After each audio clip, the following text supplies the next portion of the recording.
entrepreneurs, executives, and students. And I'm also the author of the book Three Culprits: Laziness, Fear, and Doubt. And thank you so much for joining in. And I have some amazing guests with me, Dr. Pavitra Chakravarti, who's Thank you. a pediatrician who has practiced and trained in the UK for over 14 years and has been now practicing in Kolkata for another 12 years. And he's got an amazing wealth of experience. And he's also the founder of Dr. Academia, which trains budding pediatricians. And it's really amazing that he took time out today to be here and to share some amazing insights in the world of parenting, something that I'm passionate about. But he brings a great expertise and knowledge in his domain of newborns right up till the age of 18 years. Thank you, Dr. Pavitra, for joining in. Thank you so much for taking time out and being here with me. It's always a pleasure. Thank you so much for having me, Captain Preetham. I'm very excited. Superb. I'm so excited. So, can you share about why or how you started Dr. Academia? And Okay. it's something that we connected with, and it's a brilliant move to help pediatricians. Okay. So I guess as most people know, uh, when you're training as a doctor, even when you've done your MBBS, which is a basic degree, and to get into the MBBS itself is quite tough, as you know, the people struggle in the NEET and everything. And after that, also when you're working as a doctor, you need to get a higher post graduation like MD or a DN, which are Indian degrees. But the one I train people is for the MRCPCH. Why MRCPCH? Because it is an international degree. It is obviously a UK, it is authorized by the United Kingdom, but it is valid once you got the degree. Especially for people like me, I wanted always to work, get experience abroad as well. So once you get that degree, it is valid, respected or several countries all over the world, right from Saudi Arabia to Malaysia to Thailand. There are so many countries which recognize and give value to the degree. India also, it has got high respect. Now, especially in today's world where you've got so many private colleges which are not in the same standard. I understand what you mean, because the private colleges, some have got dubious backgrounds, as you know, and the values, the stand. So how would a person know what the stand? So the MD value has gone down over a period of time because of it's not anymore, the standard government hospitals or standard private hospitals. The private hospitals can vary a lot in the standards. Anyway, so because it's so busy. I remember when I was working as a doctor, long hours, as you understand, very stressful times, difficult, come back late at home, then you got a family to attend to, and out of that, too, you've got to study for a very difficult exam. So I faced a struggle. I was in UK when I gave that exam. I struggled a lot. It was one of the toughest time in the year. No one really to guide me, not that much. And so I thought, if I once I make it, I'll try my best to make it easier for other aspiring doctors who are very good, to make their path easier. Really, that was my motivation. Nice. So, people who come to you, who join up Dr. Academia, are they already pediatricians who come for further Yeah, enhancement of skill sets? absolutely. So some of them are. So some of them are already working as interns or house staff. They are in pediatrics, and some of them come early on when they're doing MBBS and they're deciding that they want to go to pediatrics, because you need at least 6 months of pediatrics before you can, before you can apply for this exam. At least the theory part and everything. So so it usually attracts a lot of people when they are just past their MBBS. And but there's all variety. There's a range of people. Some people come are actually more qualified than me. They have got their MD, they have got their DM, diploma. I mean, sorry, it's above the MD basically. So it's in DM in neonatology or DM in something. But they want now to go abroad, or they want this degree because this degree is very well recognized. So then they come to us. So then obviously, so we get that very often, and obviously people who have just done the MB or people who don't have any degree, just their MBBS. There's a wide range. We've had professors coming to us, professors senior than us. It's amazing the type of people we get. The professors who have been teaching for years but now want to, have the experience of working abroad for some time. Okay. So that's a wide variety, really. So, does this qualification or training help them get access or jobs outside of India, or how Yeah. else? What else does it help with? Basically, this is a UK licensing exam. So once you pass the MRCPC exam, So see, this exam was in my time, 10, 14 years ago. It was held only in UK. So we had to save a lot of money. I remember my at that time my company, my father used to work in a company which got broke. So we were in dire financial straits. And at that time, because I wanted to go this, so my father was very nice. He still gave me that money. It was very precious, very difficult at that time. And I had to go abroad, and then I had to give the exams there. See, now you can sit in India and give the exams in India itself. The part one, the part two, the three parts, and the clinical. You don't have to go anywhere. So the thing is, but you have to know it's a UK exam after all. So obviously, UK candidates are at advantage because it's a UK setting. The scenarios will be like those which are based in UK. Though most of the basic medical conditions are the same, but as you know, there are certain conditions like asthma, allergies, which are more common in the UK, United Kingdom, and again the infectious disease like diarrhea, they're not that common. So you have to know that. So once you come into your questions, once you have the advantage is once you've already done this degree, you don't have to go to the UK. You might get job offers right here in Calcutta, because there are NHS sites, which is the National Health Services in UK, and they're always short of doctors. Most of the time, they're short of doctors.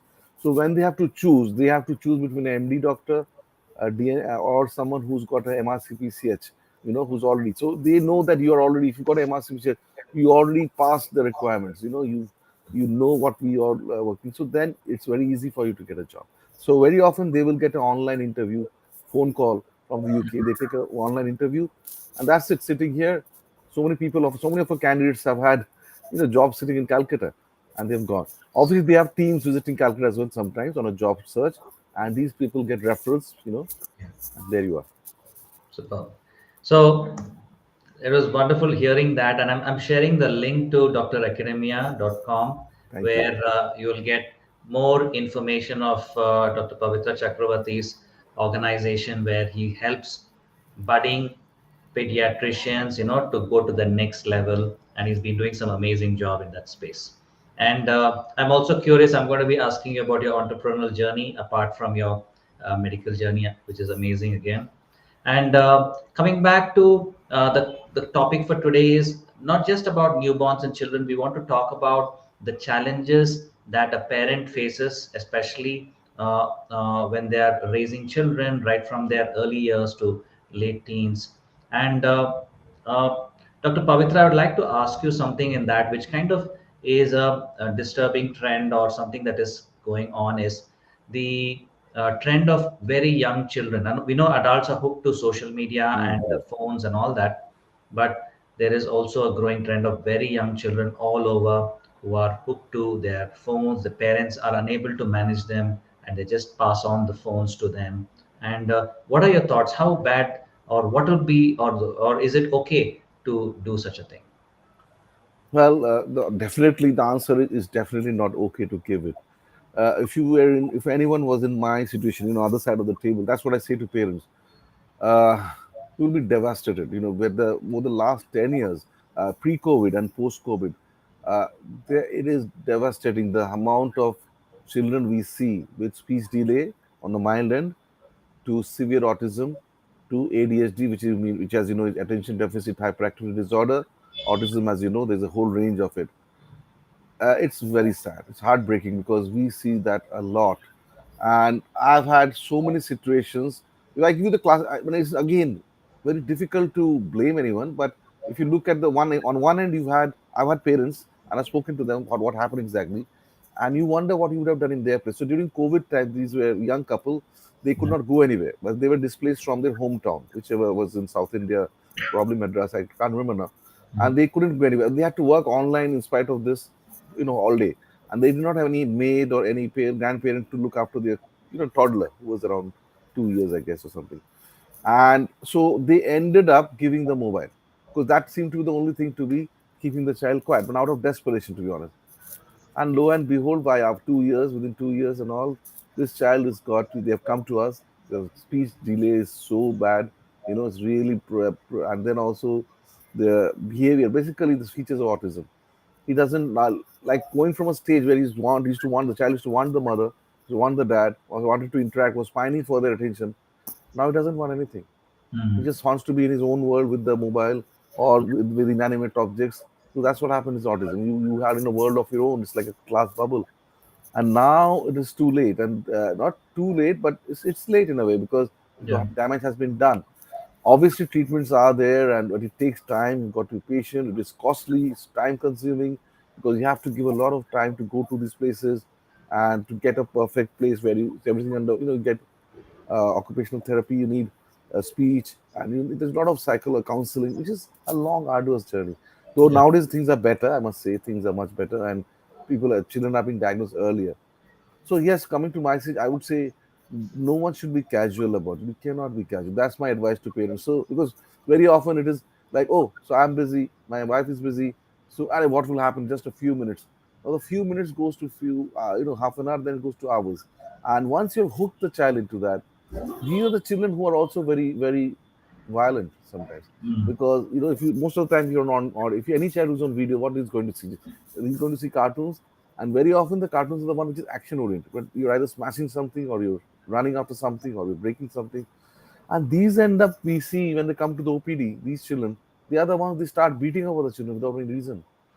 Whereas you see the difference. Whereas a child who has been brought up in a nice surrounding, who's not into all this, they go and talk to other children, and they're trying to hug them. It's so sweet to see them. They have yeah, this natural feeling, which is love, affection. They want to go and talk. yeah, Whereas on the other end, you will see these children who have been into just this hooked into television, just seeing action movies all the time, or cartoon, and they are the ones without any reason they just start hitting people because they just want a reaction.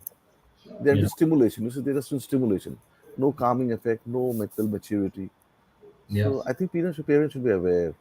Yeah, What do you think? absolutely. I think I absolutely agree on that. Mm. Because some of the teenagers that I work with, uh, although they are completely hooked, it takes a lot of effort to bring them out of it. But I can see that trend of at least they started a little late, and still it is such a challenge. But I'm dreading the children who are now growing up, whose parents have given them. I know at that time the parents thought it was a good thing because they saw their neighbors' kids, they saw their children other having mobile phones. Maybe my child also will be remaining quiet. Yeah, So this is something which in a short term, maybe for that day it's solving one problem, yeah, but creating a massive problem of the attention deficit, the lack of focus, and they're going to have the same issues growing up in their careers and their absolutely, life, the lack of absolutely. focus and attention. And Excuse me. Yeah, yeah, because you said it because the parents have worked so hard. I asked them for what? Ultimately, it is for your children, isn't it? And if there the things have gone wrong, then it's so yeah, sad. Where do you go then? What do you do? So all the yeah, efforts are going into waste. It's of no use really. yeah, yeah. So So So one of the things I actually tell parents is don't parent for today, parent for the next 10 or 20 years down the line. absolutely, Consequences of your action is what is going to happen when you give them a mobile phone or take away something. And that is something I've seen. Like I was part of a alternate schooling movement, and there we would encourage our children to maybe climb trees, run around, play in the mud, do things that generally people have done for centuries and decades, even until a few decades back. And today all that is forgotten. And I think you spoke really well on the point that the socializing factor completely goes out when they get hooked to the mobile phone. They don't know how to have a human to human interaction, how to greet each other, how to talk to each other, because all the time they are on the mobile phone, and that's only going to agitate them, agitate their emotions. Yeah, absolutely. So I tell parents, like you said very nicely, like it's basically go back to the basics. yeah, All you need is to give some time to the child to let him run in a field. If there's a park nearby, get something called family time. I know parents are busy; they have odd hours, American time, working American time. I have a lot of patients actually working for the IT sector, and as you know, the timings are very long and very very odd timings. But somehow you have to find time, at least for physical activity. As you say, you go to a park where the child sees other children. That's what was going to happen during our time. They'll meet other children. yeah, Or even what I say is very small toddlers. You don't have to give them very costly toys. yeah, You give them, even the utensils you give them. or even a simple rattle, or even the box, they are so happy with that. Yeah, And that physical thing is required rather than going to the pressing to the button of the mobile. yeah, That is what is really required, the motor coordination we call it, because yeah, that is what will actually increasing the motor capabilities of the child, the sensory abilities. And also, when you talk with the child, you take time to tell small lullabies to the child, or small, like poetries to the child, like we used to have. yeah. That the child is going to learn fast. His speech is going to learn faster, much faster than other children. Yeah, and the children, when they hear parents talking to them and they are trying to imitate that talk, the imitation is how most children are going to learn their Absolutely. sets. And if that element is missing, if parents are also busy, then it becomes, of course, it's like a finding the balance between them being worked. It's observing if they are themselves are already hooked to the mobile phone and how they should come out of that. In fact, I've written about this a lot in my book, Three Culprits. I'm going to share in the chat box wherever you may be viewing it. And you could grab this on Amazon, Three Culprits: Laziness, Fear, and Doubt. And it will give you some insights as an adult what you could do to break free from this habit. And I would also like to thank the audience wherever you are watching this. Thank you for taking time out.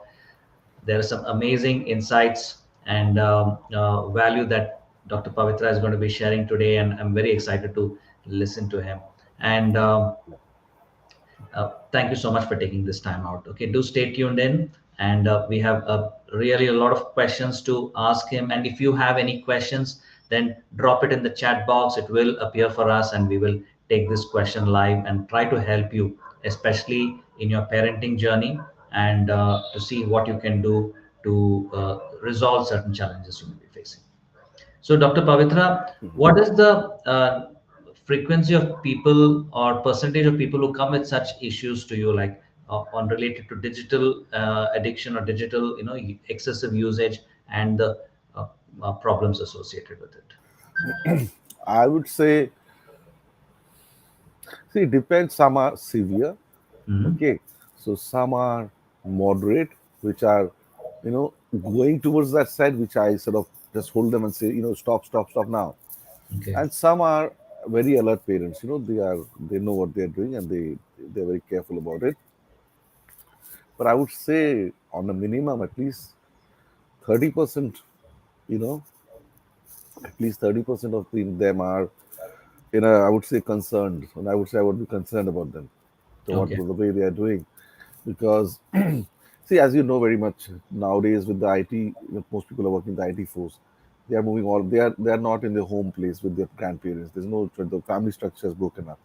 So they are, the two just a very, if you look at it, just a Mhm. husband and wife, and probably who are from Odisha, or from maybe from Madras, or Bangalore, and they are here. They're in Calcutta. Same wise, Calcutta people, who a lot of them work in Bangalore. So they are just husband wife there with hardly any social contacts there. They are working, as you know, the job situation is very insecure. So there's a lot of stress trying to keep your job. You must be aware now with the worldwide recession and everything going on. But they have increasingly large pressure to do long hours. So as you said, it's not that straightforward really, because it's not easy to just blame them. It's not that easy, because if I were in my place, I was thinking, how do you manage it really? And the timings are also so odd. The father would come, finish by only 12 o'clock or something. His hours are such. And Yeah. the wife also, she's doing another time. So to get everyone at the same time, which your family, happy family should do. And I know people even very close to me, the whole week they are they're working till 10 at night. So when they start at 10, and then they will finish at 10, 12. So when is it you're giving time to the child? It's only the weekend, Saturday, Sunday. That also sometimes they get busy. But normally, as you know, what is the normal thing you'd have to do? Suppose a toddler, 3-year-old, 4-year-old, you expected by evening you would spend some time, you take a child to the park, and the child would play, and your family would have some time together, even if it's for half an hour, 40 minutes. At least 4 days a week, 3 days. This used to be common during our times, isn't it? That in the evenings, parents would say there's some family time, that you go for a walk together, at least most weekdays. Now this is unheard of. There's only few people who will be doing that, who have the luxury to do that. And again, some people even having the luxury to that, I would blame some parents. I would blame, not blame. I think they have not done their duty. They have spent too much time themselves busy on the online thing. And when they come to the, we obviously refer these children to the speech therapy, the occupational therapy. And they say to the parents that, see, this is only, and they say to them, the occupational therapists who are very dedicated, they say to them, see, we are doing everything we can to bring everything to do, but there's something you have to do at the end of the day. When you're at home, you give time to the child. Every hour, every day, you give so much time to the child. Take the child to have some more family time together. And I don't know what it is, but some parents just say that, there are few, I must say, but well, this is all we can manage. So that's all we can do. We can't give any more time. Maybe it's out of desperation.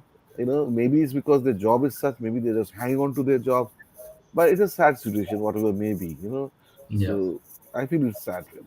Yeah, I think because the more we don't come out of it, I'm sure it is also because of a lack of awareness. I feel sometimes parents are not simply Yeah, aware of the dangers of yeah. what this Ab- situation. they are lack of, see, if you look at the international, there are now international guidelines by the WHO, what do you call, the NHS, the UK guidelines, the American Academy of Pediatrics. They're all very clear guidelines, okay, all over the world, most developed countries.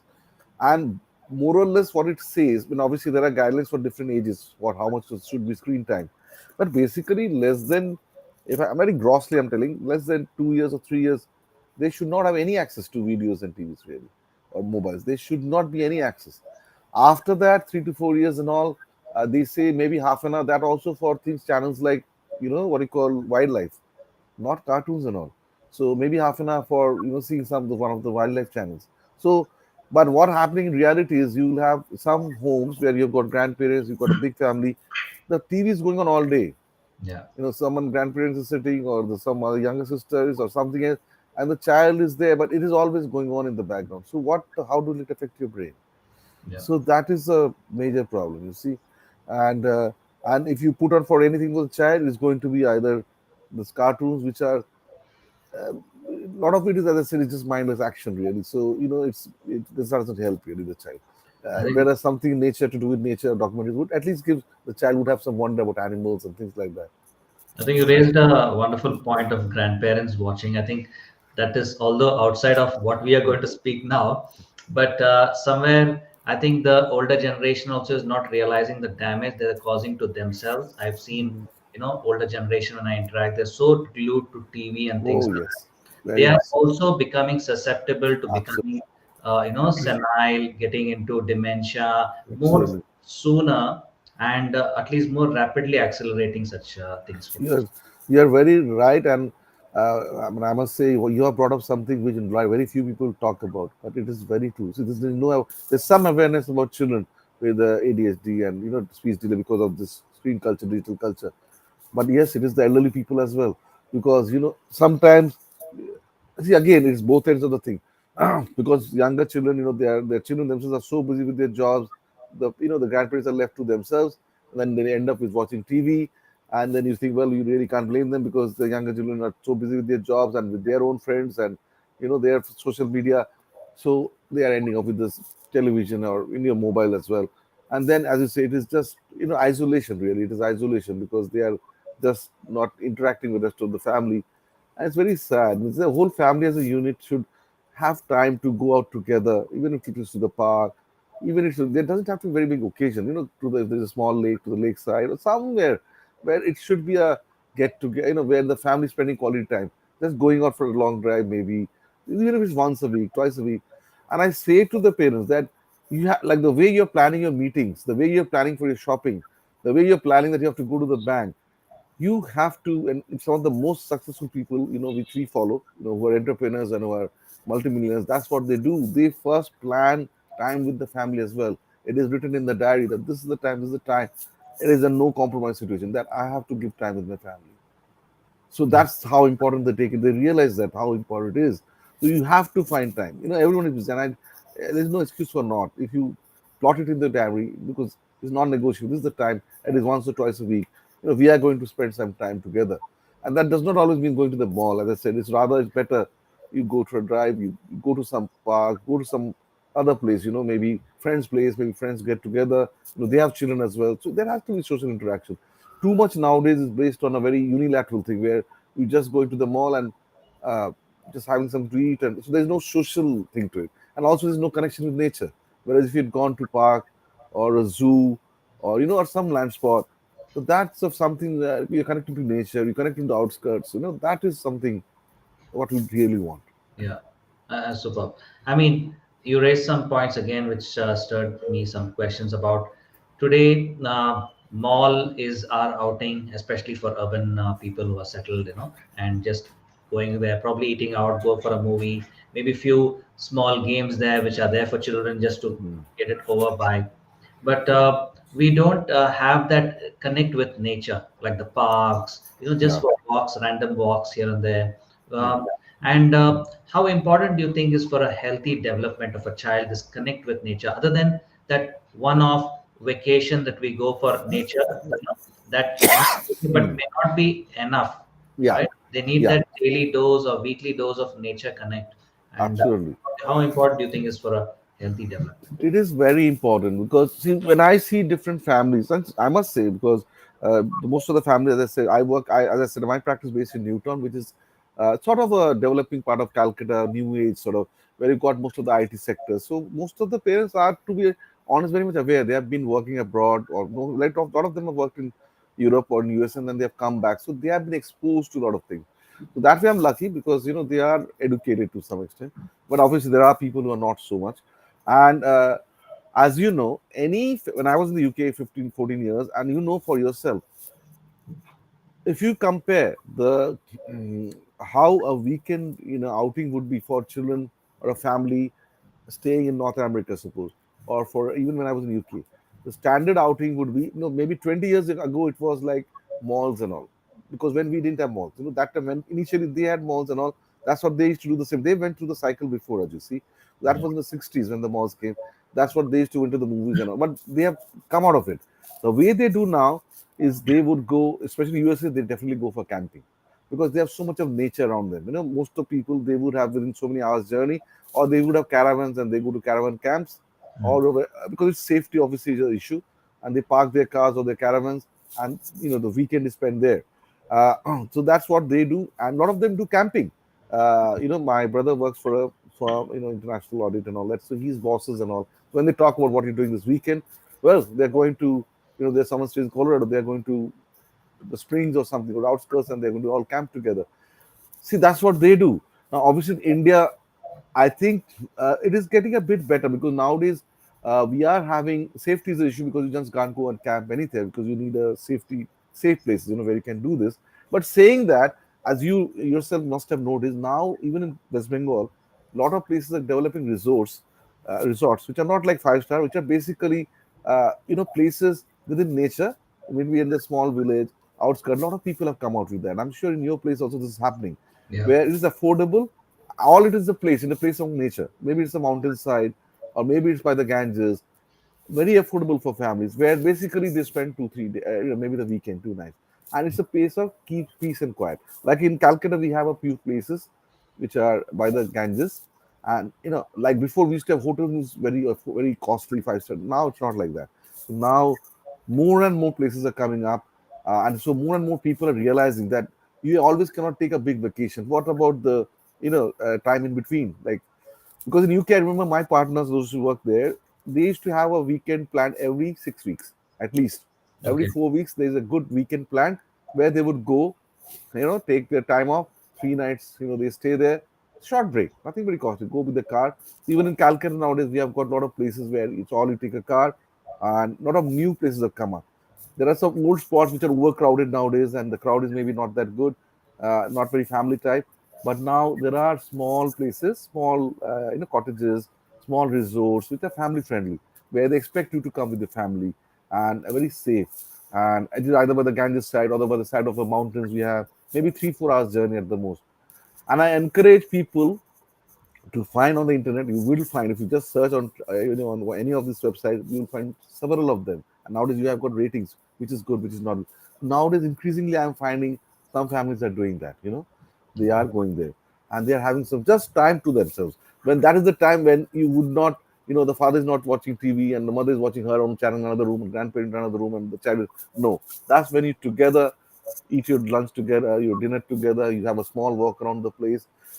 That's what's required very much. So, I would say a lot of Absolutely. someone started to do that, but that's the way forward.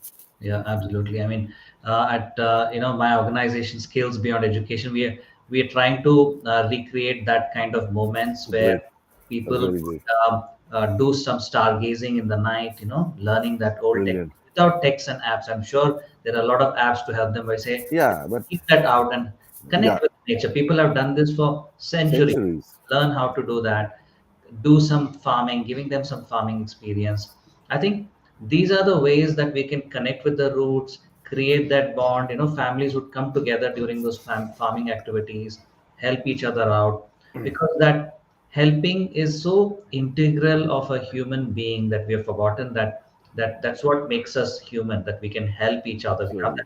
that capacity to help, and that comes when we start interacting with other human beings, right? Absolutely. Absolutely.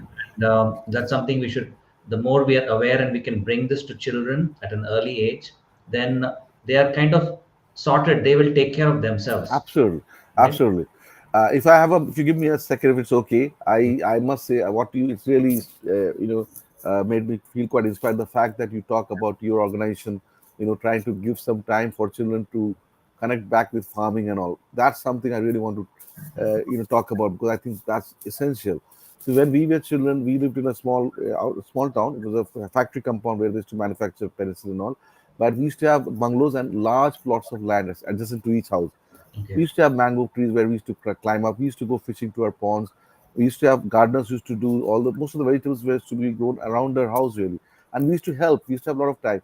So I remember I used to help with them to gardening. So I grew up knowing how to farm potatoes, how to plant most of the vegetables really, and first time I used to help in those to harvest them really because with the farmers and they were good friends and that pleasure that I think if you have that as well yourself those who have gone through that it cannot be it cannot be compared to anything else so Yeah. that connection with nature that farming thing nature will always reward you, ultimately man has to go back to nature the earlier you realize that being with nature itself and spending even silence is important silent time with nature itself is a healing process it Yeah. is a detoxification process. Yeah. It just calms you.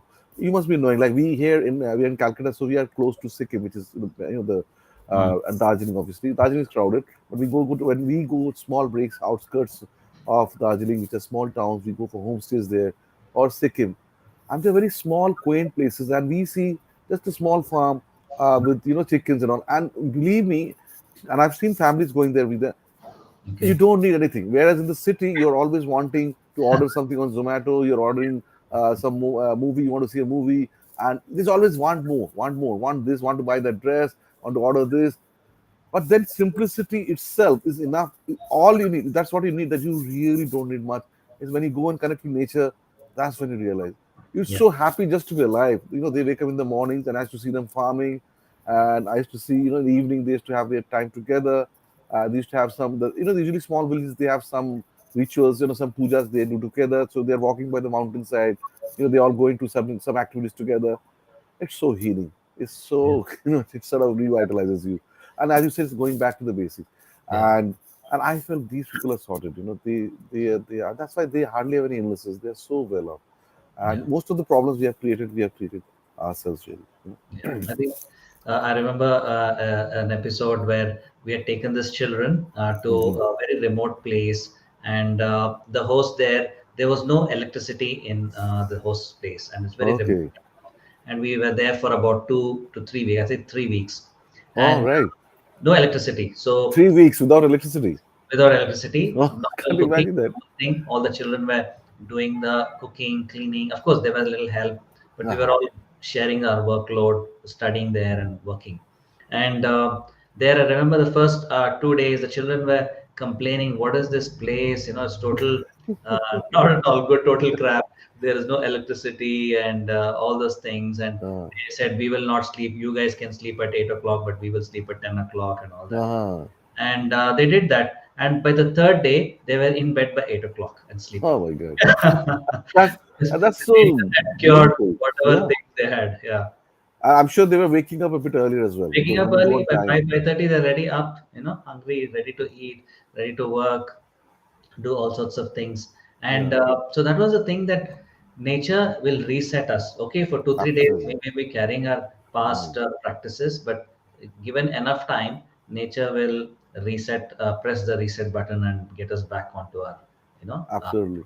Absolutely. rhythm, the circadian rhythms and all that. Can I And say very quickly something which, because you just inspired me to say this, and I'm so amazed that you have this program where you did this. I can't even imagine that you had a group of children, you say, for yeah, 3 weeks, and you managed to stay there without electricity. That's an achievement, And you saying that at the end of it, they realize it's possible to stay, and probably it's not yeah, that bad, really, when you not that come out bad. of it. Yeah. Not that bad, really. It's probably good in Bonding many with ways. all of us. So it's like we got to Good know them bonding. so well. They got to know the nature, and about working with their hands, taking, participating collectively to make something work. You need to cook. Yeah, There is nobody there coming and serving them. We need to absolutely. cook, we need to clean, we need to study also, do all those kind of things.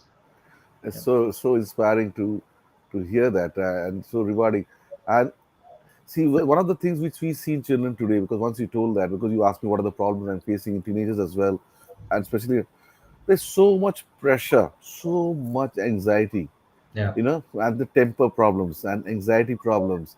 And without going to too much details, you won't believe the children in class 10 and above, the things they're getting into. I don't want to say it here, so bad. Even in top private hospital, private schools, there's a dark side to it. There's always some children who do, misuse substances or having, activities, physical activities they should not do, Yeah. premature, like you understand what I'm saying, like premature things which should not happen, unnatural. But that has become very common now, and using inappropriately social media at very early age, from class 8, 9, 10, is absolutely on most parents. I find it amazing that so many parents have no idea what their children are doing. Mm. No idea. Parents are off somewhere and the house is open for all kids to do whatever they want. Can you Yeah. imagine how bad it is? Yeah. Parents should know, really, what's going on at home, what their child is doing, really, Yeah. and what sort of social media account. How can you allow a person of 8 years old or 10 years old to have a social media account, or 11, 12 years? There's so many predators online, Yeah. and you get. I'm sure. I hope it's okay to tell that, but nowadays you're getting obviously young children posing with as a boyfriend, girlfriend, even in class 10, and so many of them girls and all, because they want to be, because they're in social media and they have to appear cool. And there's a lot of peer pressure, believe Yeah. me, It is. It on is. Instagram. They're all having Instagram account. Yeah. Yeah. And if you're not in them, you're out crowd. You are not the in crowd. Obviously, when you're in crowd, you're following the social media popular, the so-called celebrities who are wearing clothes which are inappropriate for you to wear when you're in class 10 or when you're a teenager in school. And it is frightening what's been. I mean, I've seen some of them from my daughter what was happening. Thankfully, they are not into social media, and I was amazed. I was wondering when the parents know that their son or their daughter, maybe daughter, they are into Instagram and all, and this is what the clothes they're wearing, and they have put it on there. Uh, this is one thing I want to let me because I'll take this opportunity in your this lovely what do you call this interaction, that Yeah. you need to know what your son is doing, what your child is doing. You need to be aware of what Instagram account, what's going on there. Really, Yeah. that's a dangerous place. That's where all the dark things happen. There are Yeah. predators, as you know, sitting there Yeah. watching your every move. Yeah. So that's why in most places, any mature person will tell you not to put your children on social media till they are understanding what it is. Yeah. That's one thing I really want to say. Absolutely brilliant, Mm, brilliant, Dr. Pavitra. mm, I think completely in agreement. Though I would be even more stringent than what the norms are telling. I would say at least till their 11, 12 years, just keep them a little bit away from media. absolutely, They're not going absolutely, to miss anything. They will pick up very fast. They absolutely. already have brilliant minds. Rather build their capacity for imagination, creativity through non-social media, Non-digital media. and then it's very easy to absorb. We are all here, we are all picking up so quickly, even in spite of us not being digital natives, Mm, right? exactly. Yeah, we are learning technology, we are learning to use it, and people will learn that, but give them basic ground rooted skill sets, capacity to face life, so they are universally, they can take care of themselves. So Absolutely. absolutely. Absolutely. Mm, Yeah. I mean, that's leading me to another question of academics and the and the education system as it is set. And obviously, since it's connected with childhood and the pressure that the academic institution as such overall Okay, puts on them. And I okay, can see so many children, they're just buried in their books, hardly have any playtime, hardly have any socializing time. The little free time that they get, they are just engaged in that little, social media and digital medias. So, what are your thoughts about education and the stress, and how does that impact when parents come okay. to for some solution? Well, I'm going to say something drastic. Okay, it may sound drastic, but I think you already know it. Most of us who are in the entrepreneur business know it, and there's a big wave coming now, as you know, the digital media. Yeah, it's a big revolution. We are already in it. It's already come here now, where the old education system is outdated. It's totally outdated in the sense that uh, the skills they're learning at school, it's okay to build relationships and have basic understanding, but most of what they're learning is not going to help them with their careers. Yeah, There's no doubt about. Apart from someone becoming a doctor or someone becoming an engineer, and these are like just few things. Okay, or suppose a lawyer, but then there are so many doctors, so many lawyers, so many engineers, and they're not really making comfortable living. All of them, just because a lawyer, you might be just roaming in the street. There's so many doctors who hardly lead very suboptimal lives. Really, lawyers, so many of them are unemployed. Engineers, as we know, there's so many of them who are unemployed.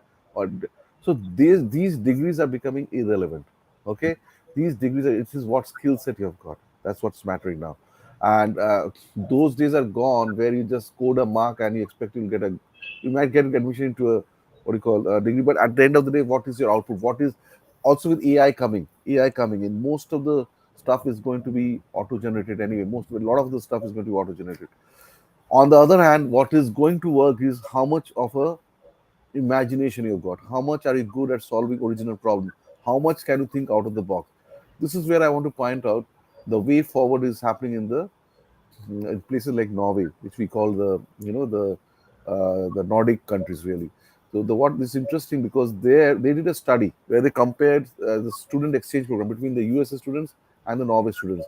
The idea was because most people from India they would go to USA, to the higher studies and so called, and they thought, well, Norway, what's going to happen? Whereas Norway, as you know, most people, if you're studying in USA, there's a huge debt because it's so costly the education system, and rest of your life you're paying for that debt really. Norway is not like that. It's partially funded, much more reasonable. It's the state pays for it, and even if you have to pay, it's like reasonable. It's nothing gigantic. So they did the what do you call the swap, and believe me, after a few years, the students from Norway, their placement, their demand was several times higher than the US students, even though they paid much more money. Now you'll ask me why. In Norway, the each student is assessed individually and according to his what you call assessment and abilities. They take a lot of time to assess what you are, what is your strong point, what is not. You are given your course, your vocation is you're guided according to that. So no wonder it's like you are giving a you go to a tailor and he puts a shirt or press for you according to your measure. And here is something like a mass machine where your bricks on a block, everyone is going to the same. And as you know, it's like putting a giraffe and a zebra and a tiger and a hare all together and saying that everyone run. And then who runs the fastest, that is the best animal. yeah, It cannot be that. Everyone has got individual abilities. Some have got great visual imagination.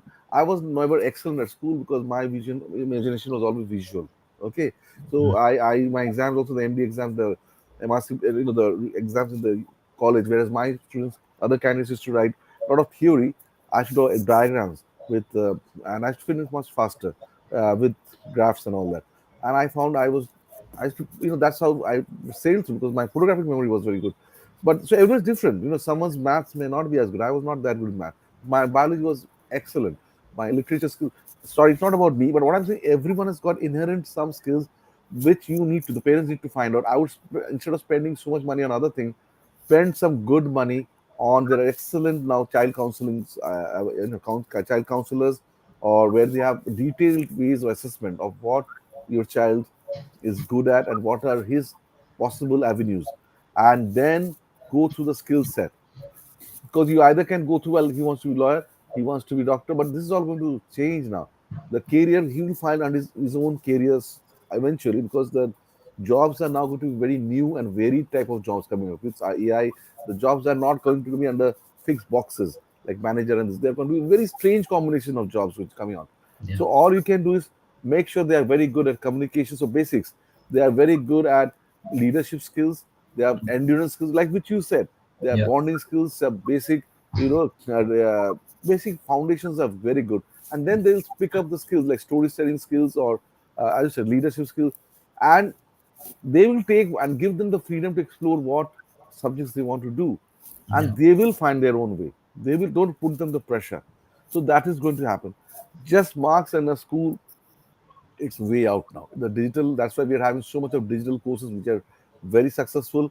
And I know people who are doing digital courses, who are selling digital courses, as you know as well, because of their particular ability in that. Or maybe they are teaching yoga, or maybe someone is teaching something which they are particularly good at, and they are making they are cracking it. They are doing huge business, which they would not done at a school. There are people who are teaching online business of only Facebook ads, and they are earning much more. So you wouldn't have a degree as such. Rather Agree. than, I know people with engineering degrees, MBA degrees, they are searching for jobs here and there, and they are working as salespeople in very low paying jobs, 10, 20,000. Whereas I know people who don't have any proper degrees, they, through their knack, they have learned how to do Facebook ads, or they have learned how to do the art of good editing, how to do that, and they are doing marriage wedding, simple things, like, because they are perfect at the art, and they are doing what you call the art of photography, marriage photography, but they are doing it in a big way because they are specialized only in that. Yeah. So it is exciting times, and I say, and it's what we want to do. If someone's become a good cook, and some people, when very early on nowadays, people have learned that social media is important, so they are running the YouTube channel. I've seen young children running YouTube channels now, and they have gone into cooking, and then they have developed their own network there, and that's it. That's where they have gone, and they have got influential. That's where they're influencing the market, and that's where they're getting royalty from it, and they have mastered their art. So Yeah. we are living in very lot of major changes happening now. Major changes. I think it's about adapting, at the same time understanding our roots and the foundation things that we Yeah, need to build, foundation building blocks, and leveraging what technology yeah, and new paths that are being formed today rapidly.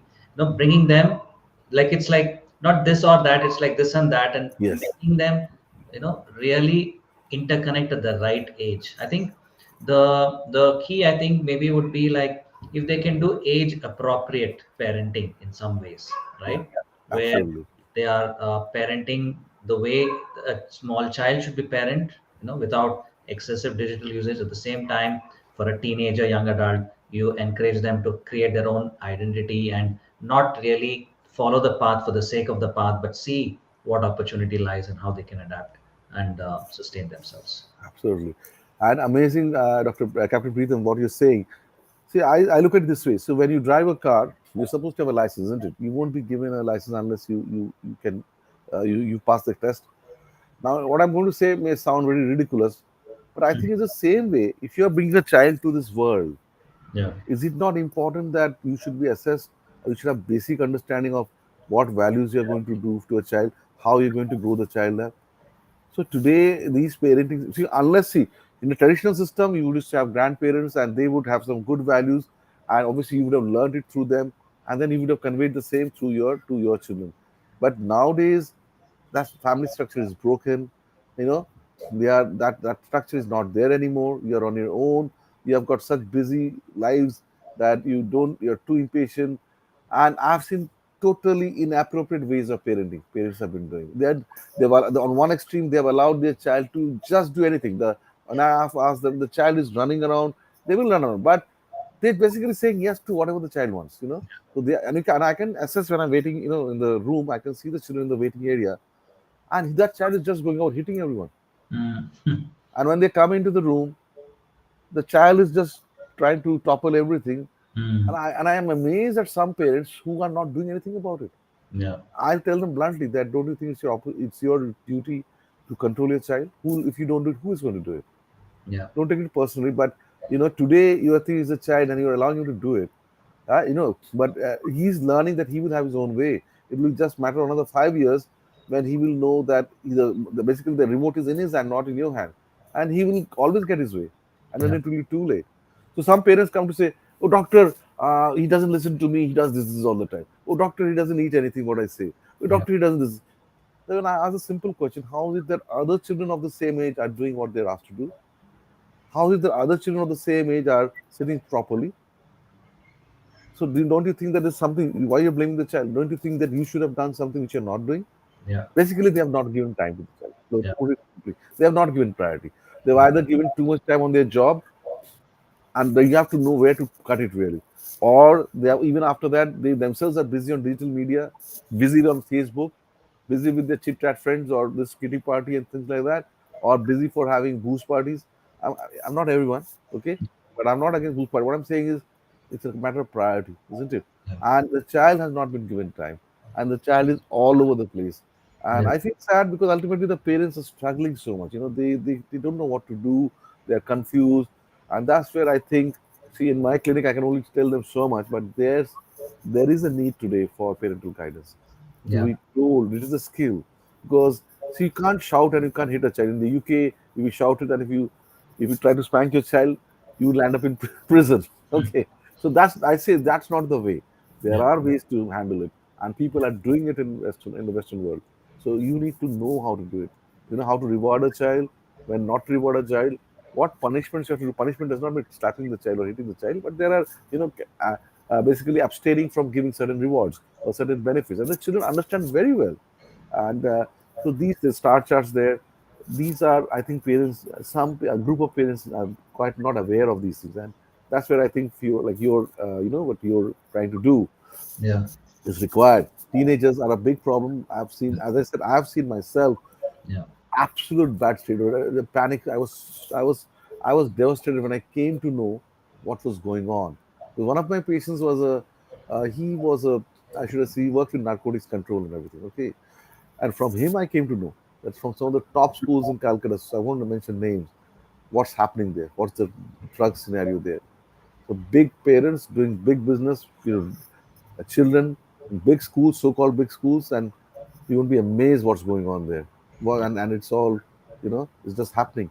So I think your people like you, there is a need for that. And Yeah. okay, if parents are too busy with their life, too busy making money, and don't have time to handle all this, well, they need to get help there somewhere. There should be some place where they need to get help really, Yeah. before it's too late. Before it's too late.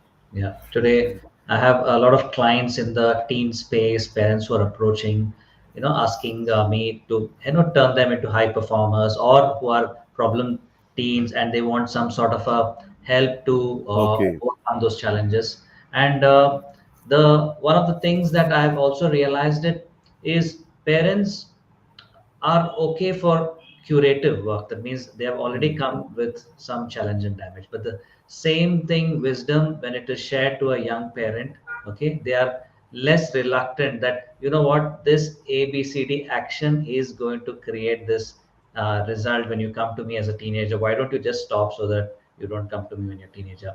But they don't appreciate the value of that wisdom, that they could have actually stopped that certain behavior and certain things to develop in the children, which is causing all this trouble. I think the behavioral change, behavioral therapy is what I kind of focus on, in how they can change, because behavior is something that you can control some to extent, and how they can change that. So I think this is the challenge. If parents come with an open mind that, what, there are no grandparents like before, like we can reach out to, who are living with us, we need that kind of counseling and we need that kind of coaching, then they can prevent so much of heartache and headache for themselves when they become parents of teens, because they have done those right kind of work in the early years, and they don't have to face this. Because the children, if they are empowered, because drugs was there back then, but why did some people take and not take? Because if children are given the right values and things at an early age, then they know how to say no to it when Yeah. they are, face to face with these kind of Absolutely. adverse Absolutely. situations. Yeah. Absolutely. That's right. The values are set at home. See, which parents don't realize. Some parents don't realize the values, the fundamental human values of discipline, of what to do, what not to do. That's the parent's duty. You can't say that, oh, I've sent him to school, and no, those duties are, this is our parents' duty. Our parents do it for us. Because when they go to college or something, and when they have a free reign, that's when their conscience will tell them what is right or what is not.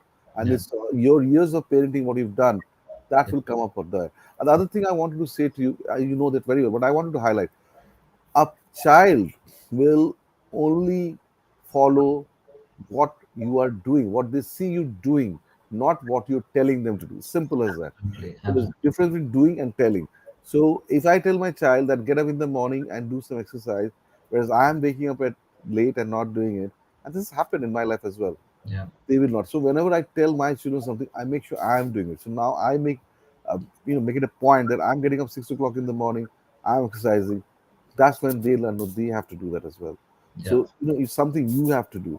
When I'm doing sessions in the evening where I'm going to do with my entrepreneurship or I'm reading, studying for that, I don't have to tell my children really. I find that they are doing it themselves because they realize, yes, if I had sat on all evening and watched television, Yeah. how could I have told them to do it? But Yeah. it's just by action. I'm not doing anything great. All I'm trying to do is a very small example Yeah. that you have to do and your children follow. Yeah. Thanks. Super. And thank you for all those valuable insights. And Dr. Pavitra is a well known pediatrician. He's the founder of Dr. Academics. I've left the link in the chat box, and I will also be leaving the link later tomorrow after the recorded session is playing live. So you can reach out to him, especially if you're a doctor and you're or a pediatrician and you want to up your skill levels. Then Dr. Pavitra is the person to go to.